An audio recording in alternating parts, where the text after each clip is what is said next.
Engineering, to me, the first thing that comes to mind is innovation and making the world a better place.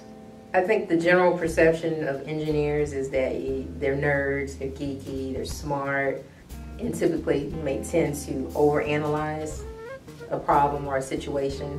It wasn't cool to be a nerd. I remember in middle school, I think that's when the movie Revenge of the Nerds came out, and I definitely did not want to be seen as that. What got me involved in engineering, I think the first impression that I got of engineering was my uncles. They both are electrical engineers. Growing up at a young age, they always impressed upon me the importance of women, number one, being in math and science field, and knowing that I could do it myself. So they were probably my first influence of what engineering is, and knowing that I could be an engineer too one day.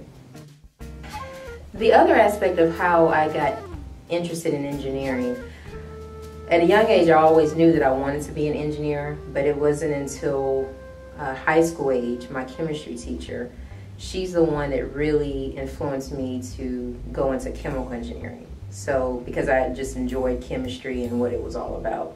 So from that point in high school, I knew that I wanted to go into chemical engineering. And for me, that's what it was. It was not only how do things work, how are things made, but it's, can I make it better?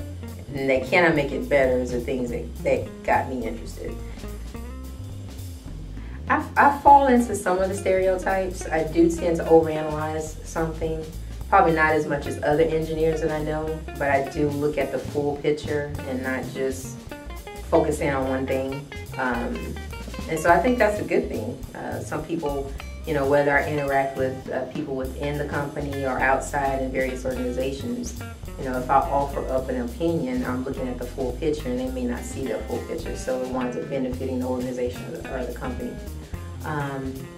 Other stereotypes, as far as being nerdy and geeky, I don't think I come off as that.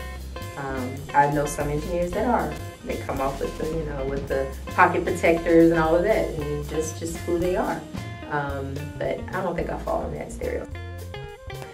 Now I work as an air quality engineer. I've been in that position for the last 10 years. I work to ensure that we report to the federal agencies, the state agencies, on what we're polluting into the environment. I also work to make sure that we try to reduce our pollution into the environment. Well, I always try to show a visual, so just looking at a car. And that's a very simple model. So gas goes in your car, do you know what comes out of the tailpipe?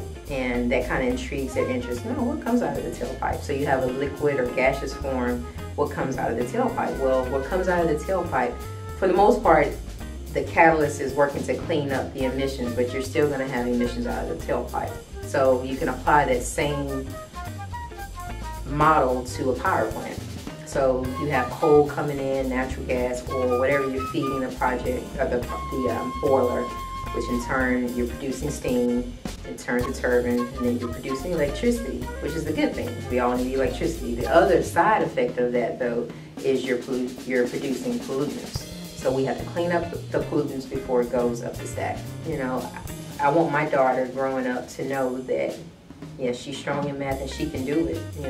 Is to show her there's other girls that are interested in math and science, and let's look at these different activities that you can walk around and do, and you can feel things. And just watching my daughter put stuff together, I just have a smile on my face every time she does it, because I don't want, it used to be a point where she needed my help to do things, but now she's at a point where she can get the instructions, read it, figure out how it goes, and put it together. And it's just amazing to see her do that. And now it's almost getting to a point where she doesn't need the instructions, which I think is a true sign of an engineer. You just see, what it is, and maybe see the final product, and then you work to put it together.